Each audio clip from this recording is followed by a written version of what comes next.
بڑھتی ہوئی ہائیڈروجن اور ہیلیم کے گولے جو ایک دوسرے کے مابین لاکھوں کلومیٹر کا فاصلہ چھوڑے پوری کائنات میں ہر سو بکھرے ہوئے ہیں۔ ان کے اندر ہونے والی خودکار ایٹمی تابکاری ہر طرف نور بکھیرتی نظر آتی ہے۔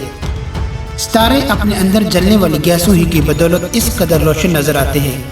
جب کائنات کی اولین تخلیق عمل میں آئی تو بگ بینگ کے نتیجے کے طور پر ہر سو بکھرنے والے مواد سے گیسی مرغولوں نے جنم لیا۔ وقت گزرنے کے ساتھ ساتھ ان کی کثافت بڑھتی چلی گئی اور وہ نسبتاً کثیف اجسام کی شکل اختیار کرتے چلے گئے۔ گیس اور گرد و غبار کے عظیم بادل کش ثقل سے اندرونی سمت سکڑنا شروع ہو گئے، جس سے ستاروں کو وجود ملا۔ گیسی مرغولوں کے سکڑنے کے اس عمل میں ستاروں کے ایٹم بم ٹکراتے اور رگڑ کھاتے رہے، جس سے حرارت اور توانائی کا اخراج شروع ہو گیا۔ جو کوئی ستارہ سکڑتا چلا گیا، توانائی کے اخراج کا عمل اسی قدر تیز ہوتا چلا گیا۔ مرکزی ایٹم شدید دباؤ کے تحت ایک دوسرے کے قریب ہونے سے حرارت میں اضافہ ہوتا چلا گیا۔ یوں روشن و منور ستارے وجود میں آ گئے۔ قرآن مجید میں ستاروں کے لیے النجوم اور المصابیح کا لفظ استعمال ہوا ہے۔ فرمایا بسم اللہ الرحمن الرحیم والشمس والقمر والنجوم مسخرات بامرہ، اور سورج اور چاند اور ستارے سب اسی کے حکم سے ایک نظام کے پابند بنا دیے گئے ہیں۔ سورج، چاند اور ستارے سب اللہ رب العزت کے تخلیق کردہ نظام فطرت کے یکساں پابند ہیں اور احکام خداوندی سے سرتابی کی جرت نہیں کرتے، اور نظام فطرت ہی کی پابندی سے کائنات میں حسن ہے، اور اگر یہ نہ رہے تو کائنات درہم برہم ہو جائے اور قیامت چھا جائے۔ قیامت کا وقوع بھی فی الحقیقت ایک ایسے ہی امر کا متقاضی ہے۔ جب ستارے باہمی فاصلہ برقرار رکھنے سے منحرف ہو جائیں گے اور اپنے مابین طے شدہ فاصلوں کو برقرار رکھنے کے بجائے منہدم ہو کر ایک دوسرے سے جا ٹکرائیں گے، کش ثقل کا یہ توازن جو آج جمیع کائنات کے حسن و نظم کو تھامے ہوئے ہے، بگڑے گا تو سب نیست و نابود ہو جائے گا۔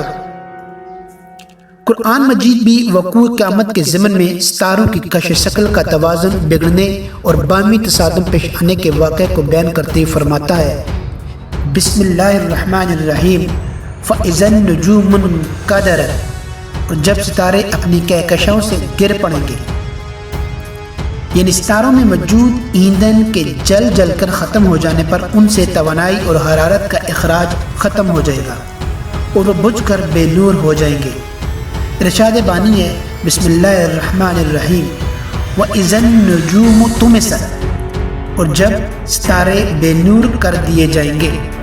ستاروں کا بے نور ہونا دراصل ان کی زندگی کا آخری مرحلہ ہے۔ یہاں ہمیں ایک ستارے کی شروع سے لے کر آخر تک مکمل زندگی کا سمجھنا ضروری ہے۔ ستارے گیسوں سے مرکب ایسے گولے ہیں جو نیوکلیر فیوژن سے پیدا شدہ توانائی کا اخراج کرتے ہیں۔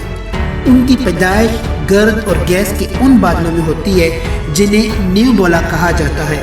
نیبولا یعنی سحابیہ دراصل کسی ستارے کی وہ ابتدائی دخانی حالت یعنی گیسز سٹیج ہوتی ہے جس سے وہ تشکیل پاتا ہے۔ سحابیہ میں موجود گیس اور گرد و غبار کشش باننے کی وجہ سے آپس میں ٹکرا کر سکڑتے ہوئے پروٹوسٹار کو جنم دیتے ہیں۔ پروٹوسٹار کو ہم نیم ستارہ بھی کہہ سکتے ہیں۔ یہی پروٹوسٹار اندرونی دباؤ کے تحت کثیف اور شدید گرم ہوتے چلے جاتے ہیں۔ بالآخر وہ اتنے شدید گرم ہو جاتے ہیں کہ ان کے اندر خودکار ایٹمی دھماکوں کا آغاز ہو جاتا ہے۔ اب ہم انہیں مکمل ستارہ کہہ سکتے ہیں۔ درمیانے درجے کے ایک ستارے کی زندگی چند ارب سال کے قریب ہوتی ہے۔ یہ عام طور پر ہائیڈروجن سے بنے ہوتے ہیں۔ وقت گزرنے کے ساتھ ساتھ ہائیڈروجن جل کر ہیلیم میں تبدیل ہوتی چلی جاتی ہے۔ ہائیڈروجن سے ہیلیم میں تبدیلی کے عمل کے ساتھ ساتھ ہیلیم بھی شدید درجہ حرارت کی بنا پر جلنے لگتی ہے، اور ہائیڈروجن اور ہیلیم کے جلنے کا یہ دورہ عمل ستارے کو اور بھی زیادہ گرم کر دیتا ہے۔ ہیلیم کی راکھ یعنی کاربن ستارے کے مرکز میں جمع ہوتی چلی جاتی ہے۔ جب ہیلیم بڑی مقدار میں کاربن میں تبدیل ہو جاتی ہے تو ستارہ اچانک ایک دھماکے کے ساتھ پھول جاتا ہے۔ وہ اپنی اصل جسامت سے کئی گنا بڑھ جاتا ہے اور اس کا رنگ بھی سرخ ہو جاتا ہے۔ اس حالت میں اسے سرخ دہام یعنی ریڈ گیٹ کہتے ہیں۔ اس کے بعد ستارہ ٹھنڈا ہونے اور سکڑنے لگتا ہے۔ اگر وہ ستارہ ہمارے سورج سے 10 گنا بڑا ہو تو مرنے سے قبل ایک بار پھر سپر نوا کے دھماکے کے ساتھ پھٹتا ہے، مگر یہ مرحلہ کچھ زیادہ دیر باقی نہیں رہتا اور مرتے ہوئے ستارے کی آخری ہچکی ثابت ہوتا ہے۔ اب وہ ستارہ جلد ہی سیشگاف یعنی بلیک ہول میں تبدیل ہو جاتا ہے۔